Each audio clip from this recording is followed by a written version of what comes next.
Chapter 12.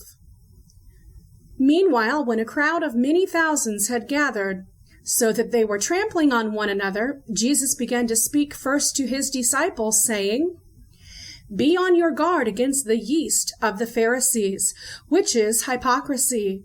There is nothing concealed that will not be disclosed, or hidden that will not be made known. What you have said in the dark will be heard in the daylight, and what you have whispered in the ear in the inner rooms will be proclaimed from the roofs.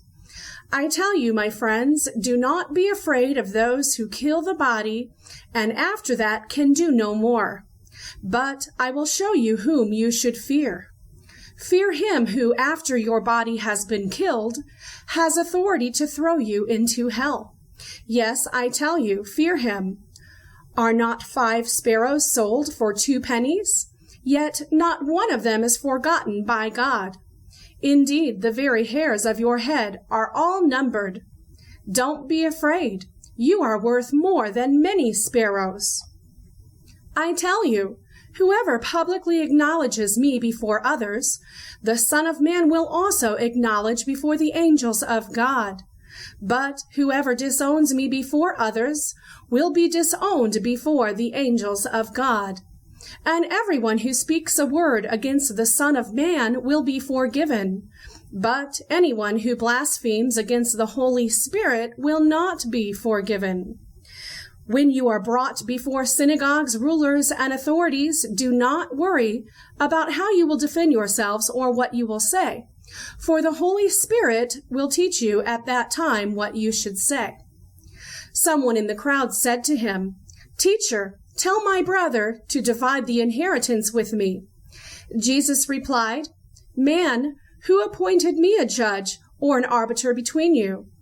Then he said to them, "Watch out. Be on your guard against all kinds of greed. Life does not consist in an abundance of possessions."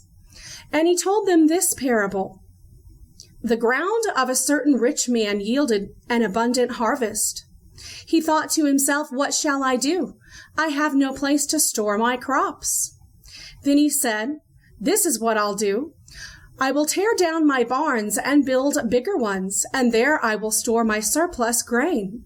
And I'll say to myself, you have plenty of grain laid up for many years. Take life easy, eat, drink, and be merry." But God said to him, "You fool, this very night your life will be demanded from you. Then who will get what you have prepared for yourself? This is how it will be with whoever stores up things for themselves, but is not rich toward God." Then Jesus said to his disciples, "Therefore I tell you, do not worry about your life, what you will eat, or about your body, what you will wear. For life is more than food, and the body more than clothes. Consider the ravens. They do not sow or reap. They have no storeroom or barn, yet God feeds them. And how much more valuable you are than birds. Who of you, by worrying, can add a single hour to your life? Since you cannot do this very little thing, why do you worry about the rest? Consider how the wildflowers grow. They do not labor or spin, yet I tell you, not even Solomon in all his splendor was dressed like one of these. If that is how God clothes the grass of the field, which is here today and tomorrow is thrown into the fire, how much more will he clothe you, you of little faith? And do not set your heart on what you will eat or drink. Do not worry about it. For the pagan world runs after all such things, and your Father knows that you need them. But seek his kingdom, and these things will be given to you as well. Do not be afraid, little flock, for your Father has been pleased to give you the kingdom. Sell your possessions and give to the poor. Provide purses for yourselves that will not wear out, a treasure in heaven that will never fail, where no thief comes near and no moth destroys. For where your treasure is, there your heart will be also. Be dressed ready for service and keep your lamps burning, like servants waiting for their master to return from a wedding banquet, so that when he comes and knocks, they can immediately open the door for him. It will be good for those servants whose master finds them watching when he comes. Truly, I tell you, he will dress himself to serve, will have them recline at the table, and will come and wait on them. It will be good for those servants whose master finds them ready, even if he comes in the middle of the night or toward daybreak. But understand this, if the owner of the house had known at what hour the thief was coming, he would not have let his house be broken into. You also must be ready, because the Son of Man will come at an hour when you do not expect him. Peter asked, Lord, are you telling this parable to us or to everyone? The Lord answered, Who then is the faithful and wise manager, whom the master puts in charge of his servants to give them their food allowance at the proper time? It will be good for that servant whom the master finds doing so when he returns. Truly, I tell you, he will put him in charge of all his possessions.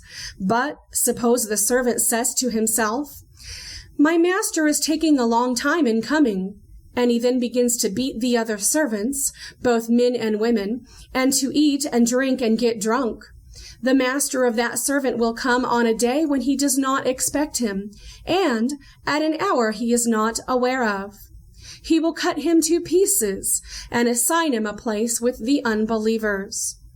The servant who knows the master's will and does not get ready or does not do what the master wants will be beaten with many blows. But the one who does not know and does things deserving punishment will be beaten with few blows. From everyone who has been given much, much will be demanded. And from the one who has been entrusted with much, much more will be asked. I have come to bring fire on the earth, and how I wish it were already kindled. But I have a baptism to undergo, and what constraint I am under until it is completed. Do you think I came to bring peace on earth? No, I tell you, but division. From now on there will be 5 in one family divided against each other, 3 against 2, and 2 against 3.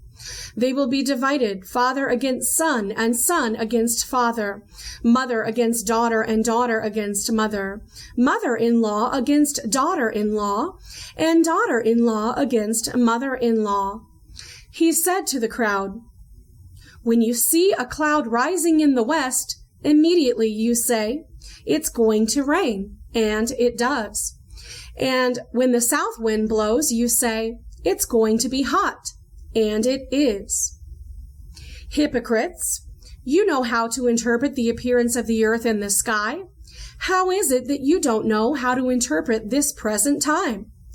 Why don't you judge for yourselves what is right? As you are going with your adversary to the magistrate, try hard to be reconciled on the way, or your adversary may drag you off to the judge, and the judge turn you over to the officer, and the officer throw you into prison. I tell you, you will not get out until you have paid the last penny.